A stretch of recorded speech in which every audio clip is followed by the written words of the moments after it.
Everyone, welcome back to Mamta Niwal tutorial. और guys, इस video के अंदर भी हम कुछ और बायोलॉजी के एमसीक्यूज करेंगे। ये हमारे एमसीक्यूज 11th और 12th क्लास से रिलेटेड होंगे। ठीक है, तो थोड़े हायर लेवल के हमारे पास एमसीक्यूज होंगे इसके अंदर, लेकिन ये काफ़ी हेल्प करेंगे आपको एग्ज़ाम की प्रिपरेशन करने में भी। यानी इसको सॉल्व करोगे तो आपके कुछ कॉन्सेप्ट अपने आप क्लियर हो जाएंगे और आपको हायर ऑर्डर के भी थिंकिंग कैसे करनी चाहिए, कैसे आपको क्वेश्चंस को अटेम्प्ट करना है, वो भी आपको आइडिया मिल जाएगा। So let's start with the questions. Question first, the posterior pituitary gland is not a true endocrine gland because. देखो, जो पोस्टीरियर पिट्यूटरी जो होता है ग्लैंड हमारे पास ब्रेन के पास प्रेजेंट होता है। पहले ऊपर हाइपोथैलेमस प्रेजेंट होता है और उसके जस्ट नीचे हमारे पास क्या होते हैं, पिट्यूटरी प्रेजेंट होते हैं। अब ये पिट्यूटरी जो ग्लैंड है, ये जो है, ये क्या करते हैं, ये दो टाइप के होते हैं, एक एंटीरियर पिट्यूटरी, एक पोस्टीरियर। तो जो पोस्टीरियर पिट्यूटरी है वो ट्रू एंडोक्राइन ग्लैंड नहीं होता। क्यों नहीं कहा जाता? क्योंकि ये क्या करता है, सिर्फ और सिर्फ स्टोर करके रखता है और रिलीज करता है हार्मोन को, कुछ अपने आप से सिंथेसाइज नहीं करता। ये कोई भी हार्मोन अपने आप से सिंथेसाइज नहीं कर रहा। जो हाइपोथैलेमस यानी ऊपर वाला जो हमारे पास ग्लैंड था, जो हाइपोथैलेमस ने दे दिया, जैसे हमारे पास उन्होंने क्या दिया, ADH हार्मोन दे दिया या ऑक्सीटॉक्सिन हार्मोन दे दिया, तो वो हार्मोन्स उसने क्या करना है, सिर्फ स्टोर करना है और रिलीज करने का काम है, प्रोड्यूस नहीं करता। तो इसीलिए इसको हम ट्रू एंडोक्राइन ग्लैंड नहीं बोला जाता। तो ऑप्शन 2 इसका करेक्ट आंसर है।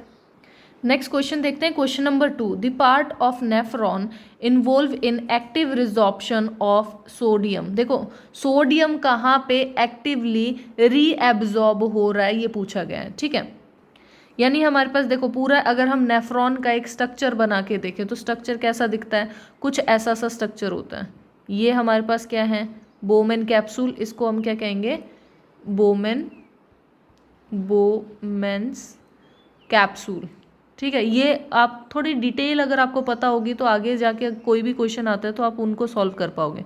ज़रूरी नहीं है कि सेम ऐसे ही क्वेश्चन हर बार आएंगे। ठीक है, अब देखो दूसरा हमारे पास क्या है, बीच वाला जो हिस्सा होता है जहाँ पे कैपिलरीज मिली हुई होती हैं, उसको हम क्या कहते हैं, ग्लोम्युलस बोलते हैं, ग्लोम्युलस। ठीक है, अब हमारे पास ये वाला जो हिस्सा होगा इसको हम क्या कहते हैं, प्रॉक्सिमल कॉन्विलेटेड ट्यूब्यूल। ठीक है, तो प्रॉक्सिमल ये वाला हिस्सा होता है हमारे पास।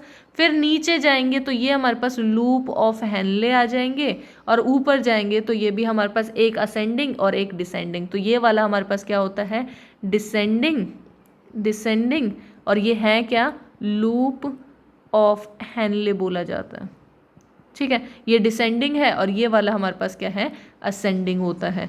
अब असेंडिंग लूप के बाद हमारे पास क्या चीज़ आती है, डिस्टल। यहाँ पे हमारे पास प्रॉक्सिमल था इस साइड पे सबसे पहले, और बाद में हमारे पास क्या होता है, डिस्टल होता है।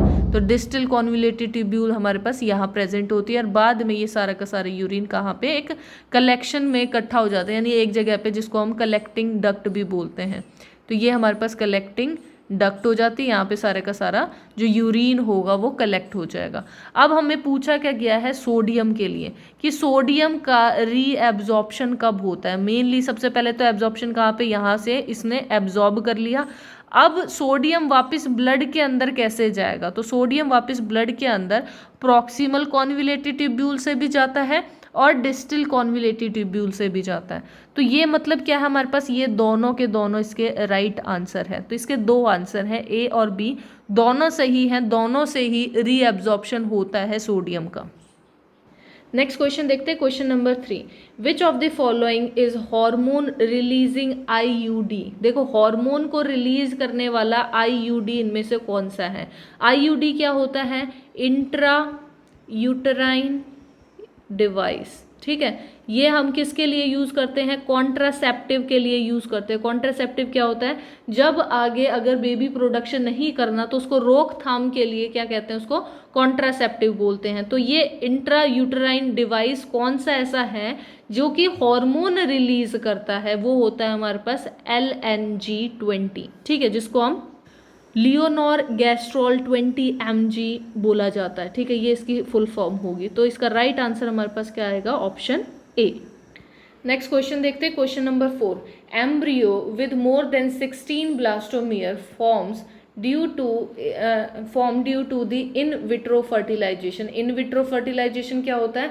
जब हमने फ्यूजन करवाया है दोनों गैमेट्स का, यानी मेल गैमेट्स भी और फीमेल गैमेट्स का, दोनों का फ्यूजन हम बाहर करवा रहे हैं। जाइगोट फॉर्मेशन जो है वो टेस्ट ट्यूब के अंदर हो रहा है, जैसे जिसको हम टेस्ट ट्यूब बेबी प्रोडक्शन भी बोलते हैं। तो वो टेस्ट ट्यूब बेबी कैसे बन रहा है? इन विट्रो फर्टिलाइजेशन होता है, यानी बाहर, बॉडी से बाहर हो रहा है वो फर्टिलाइजेशन। तो उस फर्टिलाइजेशन से इन्होंने क्या बनाया, वो जाइगोट जो होगा वो डिवाइड होके 16 सेल का स्टेज बन गया है, जिसको हम ब्लास्टोमियर बोल रहे हैं। अब इस ब्लास्टोमियर को कहाँ डाला जाता है, कहाँ पे इसको ट्रांसफर किया जाता है? क्या इसको फॉलोपियन ट्यूब में, यानी ये हमारे पास क्या है, ओवरी है, ये हमारे पास क्या है, यूट्रस वाला हिस्सा है, और ये हमारे पास क्या है, फॉलोपियन ट्यूब है। तो कहाँ डाला जाएगा? यहाँ, यहाँ, यहाँ, यहाँ, कहाँ पे? तो वो डाला जाता है हमारे पास यूट्रस के अंदर। यूट्रस की जो लाइनिंग होती है, जो एंडोमेट्रियम होता है, उसके अंदर उसको इम्प्लांट किया जाता है। तो इम्प्लांटेशन के लिए बॉडी के अंदर कहाँ से, वेजाइना के थ्रू इसको अंदर डाला जाएगा, और कहाँ पे इम्प्लांट करवाया जाएगा? यूट्रस के अंदर। तो ऑप्शन ए इसका करेक्ट आंसर है। नेक्स्ट क्वेश्चन देखते हैं, question number 5। Several hormones like HCG, HPL, estrogen और प्रोजेस्टेरॉन आर प्रोड्यूस बाय। देखो ये सारे हार्मोन्स कहाँ से प्रोड्यूस होते हैं? तो ये होते हैं प्लेसेंटा से प्रोड्यूस। तो बहुत डायरेक्ट आंसर है क्वेश्चन, जो इसका आंसर है वो ऑप्शन 2 है, प्लेसेंटा। नेक्स्ट क्वेश्चन देखते हैं, question number 6। If a colour blind man marry a women who is homozygous to a normal colour vision, the probability of their son being colour blind is. अब देखो हमारे पास main चीज क्या है, हमारे पास जो मेल है वो क्या है, कलर ब्लाइंड है, और हमेशा कलर ब्लाइंड वाला किसमें, एक्स क्रोमोसोम के ऊपर लगा होता है, तो हमने सी लगा दिया उसके ऊपर, ठीक है। जो फीमेल है वो क्या है, हमारे पास नॉर्मल है। अब हमारे पास इसकी क्रॉसिंग करवाओ, तो हम डायरेक्टली क्या बनाएंगे, पुनेट स्क्वायर बनाएंगे। एक साइड पे क्या हो जाएगा, मेल के हम गैमेट्स लिख देते हैं, तो मेल साइड से ये आ जाएंगे, और फीमेल साइड से हमारे पास क्या आ गया, एक्स एक्स आ गया। अब दोनों को हम कंबाइन करते हैं, तो एक्स सी एक्स आ जाएगा, एक्स वाई आ जाएगा, इधर से एक्स और एक्स सी आ जाएगा, और इधर से एक्स और वाई आ जाएगा। अब देखो हमें पूछा क्या गया है, सन, यानी सन होगा तो इसका हमारे पास क्या चीज़ आएगी, एक्स वाई होंगे। ये सन होगा तो एक्स वाई होगा, तो सन होने के चांस कितने हैं, 50% चांस है कि ये फीमेल बने, 50% चांस है कि ये मेल बने। तो हमें सिर्फ मेल की बात करनी थी, क्योंकि हम सिर्फ सन की देख रहे हैं। सन के अंदर किसी में भी एक्स के ऊपर सी ऐसा नहीं आया, नहीं आया मतलब क्या है कि हमेशा जो भी मेल होगा, जब सन बनता है, जब क्या है, मेल का जो वाई क्रोमोसोम्स होता है वो कहाँ से, मेल से ही आता है, और फीमेल से एक्स क्रोमोसोम्स आता है। और फीमेल हमारी क्या थी, नॉर्मल थी, उनको कोई भी कलर ब्लाइंडिंग वाली कोई प्रॉब्लम नहीं थी। तो हमारे पास जो मेल बनेगा उसके पास क्या होगा, 0% चांस होंगे कि मेल को भी कलर ब्लाइंडनेस आए। तो ऑप्शन ए इसका करेक्ट आंसर होगा। नेक्स्ट क्वेश्चन देखते हैं, question number 7। Genetic drift operates in. देखो जो जेनेटिक ड्रिफ्ट है ये क्या चीज होती है, एक एकदम से चेंज आना। कोई भी एक पॉपुलेशन था, उसके अंदर क्या है, ये हमारे पास कुछ रेड है, हमारे पास कुछ, हमारे पास क्या है, ब्लू है, और कुछ हमारे पास क्या है, ब्लैक है। मान लो ये हमारे पास ब्लैक है। तो अब ये देखो, ये हमारे पास क्या है, पॉपुलेशन थी एक एरिया की, उसमें से अगर एकदम से सडन कोई चेंजमेंट आ जाए, जो एग्जिस्टिंग ऑलरेडी प्रेजेंट थे वहां पे पॉपुलेशन में, उसमें से एक रैंडमली कोई सैंपल उठा लिया जाए, यानी ये चीज़ अलग हो जाए। यानी अब हमारे पास क्या है, 3 जो होंगे, सॉरी ब्लू कलर के हम बना देते हैं जिससे आपको और अच्छे से क्लियर हो जाए। हमने कहाँ से सैंपल लिए है, 3 हमारे पास, ये 3 हमारे पास आ गए, या 4 मान लो, 4 आ रहे हैं यहाँ तक, और हमारे पास एक रेड आ गया।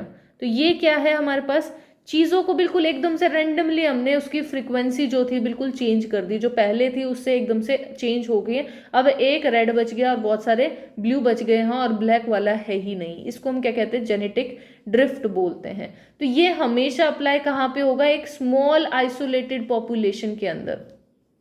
जितनी छोटी पॉपुलेशन होगी उसमें ही जेनेटिक ड्रिफ्ट ज़्यादा दिखेगा। अगर पॉपुलेशन बहुत ज़्यादा हो, उसमें से थोड़ा बहुत निकल भी जाएगा तो कोई फर्क नहीं पड़ता। तो इसीलिए हमारे पास क्या है, जेनेटिक ड्रिफ्ट हमेशा ऑपरेट किस में किया जाएगा, एक स्मॉल आइसोलेटेड पॉपुलेशन में। ऑप्शन 1 इसका करेक्ट आंसर है। नेक्स्ट क्वेश्चन देखते हैं, question number 8। In the Hardy-Weinberg equation the frequency of heterozygous individual is represented by. देखो हेट्रोजाइगस, होमोजाइगस कौन से होंगे, दोनों सेम, यानी पी पी अगर दो होते हैं तो ये क्या है, होमोजाइगस होते हैं, इसको हम पी स्क्वायर बोलेंगे। तो ये हमारे पास नहीं हो सकता। सेम ऐसे ही रिसेसिव के लिए हम क्या कर रहे हैं, क्यू क्यू, दो होमोजाइगस है यानी क्यू स्क्वायर, तो ये भी हमारे पास ऑप्शन में नहीं आ सकता। मेन चीज हमारे पास हेट्रोजाइगस के लिए एक हमारे पास क्या है, डोमिनेट करेगा और एक हमारे पास क्या होगा, रिसेसिव होगा, तो ऑब्वियसली यही चीज आएंगी। अब हमारे पास जो हार्डी मीनबर्ग इक्वेशन है उसके हिसाब से क्या होता है, P square plus Q square plus 2pq, ये हमारे पास फॉर्मूला होता है इसका। तो हमेशा जब भी हेट्रोजाइगस इंडिविजुअल की बात करें तो वो रिप्रेजेंट किससे किया जाता है, 2pq से रिप्रेजेंट किया जाता है हार्डी मीनबर्ग के अंदर। तो ऑप्शन 2 इसका करेक्ट आंसर है। नेक्स्ट क्वेश्चन करते हैं, question number 9। DNA dependent RNA polymerase catalyses transcription on one stand of the DNA which is called. देखो कौन सा ऐसा स्टैंड होता है डीएनए का जिसको कैटेलाइज कौन करता है, हमारे पास डीएनए डिपेंडेंट आरएनए पॉलीमरेज करता है, तो वो हमारे पास कौन सा स्ट्रैंड होता है, टेम्पलेट स्ट्रैंड कहलाता है। तो ऑप्शन ए इसका करेक्ट आंसर होगा, टेम्पलेट स्ट्रैंड। नेक्स्ट क्वेश्चन देखते हैं, question number 10। Interspecific hybridisation is the meeting of, किस चीज की मीटिंग से हमारे पास इंटरस्पेसिफिक हाइब्रिडाइजेशन होता है, तो वो क्या होता है, दो डिफरेंट रिलेटेड स्पीशीज, जो रिलेटेड स्पीशीज होंगी, दो अलग अलग स्पीशीज हैं लेकिन रिलेटेड हैं, उनके बीच में अगर मेटिंग हो जाती है तो उसको हम क्या कहते हैं, इंटरस्पेसिफिक हाइब्रिडाइजेशन बोलते हैं। तो इसका आंसर हमारे पास क्या है, 2 इसका आंसर सही होगा। तो गाइज इस वीडियो में बस इतना ही है। आई होप आपको ये सारे क्वेश्चंस क्लियर हुए होंगे। अगर आपको कोई भी डाउट है, कोई चीज़ नहीं समझ में आई तो प्लीज़ उसे कमेंट बॉक्स में लिखें। अगर आपको वीडियो अच्छी लगती है तो उसे लाइक करें, सब्सक्राइब करें मेरे चैनल को, और thank you guys for watching this video.